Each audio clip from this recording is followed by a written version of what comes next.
বিসমিল্লাহির রহমানির রহিম। আমি ডিসেম্বর মাসের শেষ দিক প্রায় আমি যে কোনো একটা নদীর পাশে দাঁড়িয়ে বাংলাদেশের আর্থসামাজিক অবস্থায় পরিবর্তনের জন্য নদী অনেকটা গুরুত্বপূর্ণ ভূমিকা রাখে। কিন্তু প্রতি বছর দেখা যায় কি, বর্ষার শেষে যখন শীতকাল উপনীত হয় একটা নির্দিষ্ট সময় পরে নদীর এই নাব্যতা আস্তে আস্তে লোপ পেতে থাকে এবং একটা সময় নদীতে হাঁটু জলও থাকে না, যা আমাদের দেশের সেচ প্রকল্পের জন্য একটা ভয়াবহ নিদর্শন।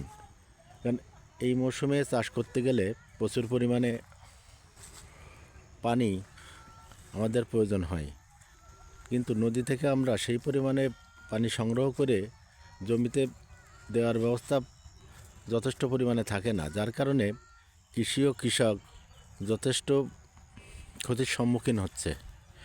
এই অবস্থার থেকে উত্তরণের জন্যে আমাদেরকে দ্রুত পদক্ষেপ নিয়ে নদীগুলোকে খননের ব্যবস্থা করা আবশ্যকীয়। দেশের নদীগুলো যদি খনন করে নদীতে যদি পানি রাখার ব্যবস্থা করা যায়, আশপাশের যে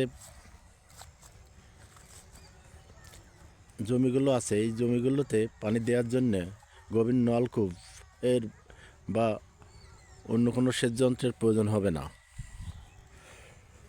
একটা সময় পরে যে এর সাথে সাথে আমাদের বিদ্যুৎ খরচ বাঁচবে, তেল খরচ বাঁচবে, আরও অন্যান্য খরচগুলো কমে যাবে। কৃষকও ধান চাষ করে বা অন্যান্য ফসল চাষ করে লাভের মুখ দেখবে। কিন্তু সে দিক দিয়ে আমাদের এই নদীগুলো খনন না করার কারণে বর্ষাকালে শুধু নদীগুলোতে পানি থাকে এবং শীতকাল আসলে এগুলো শুকায় যায়।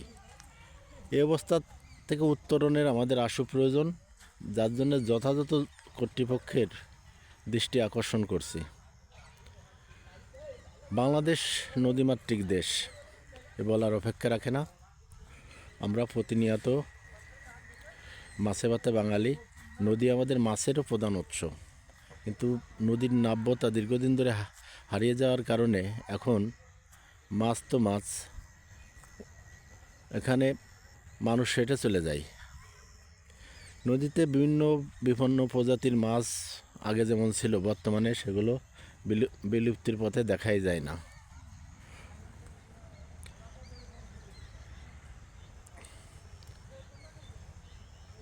আমাদের করণীয় ব্যক্তি হিসেবে যেমন